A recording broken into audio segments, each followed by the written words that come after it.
Hi, today here for the Realme 9 Pro Plus, and I'll show you that the device comes with the earbuds inside the box.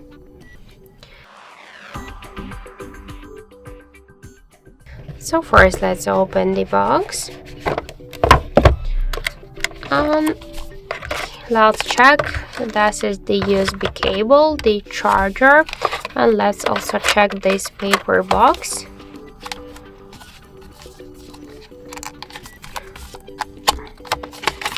And here we can see some paperwork, SIM ejector, and the protective case. So unfortunately, we have no any earbuds in the box. That's why if you want to use the headphones with your Realme device, you should buy them separately. So that's it. Thank you for watching, and if you find this video helpful, don't forget to leave a like, comment, and to subscribe our channel.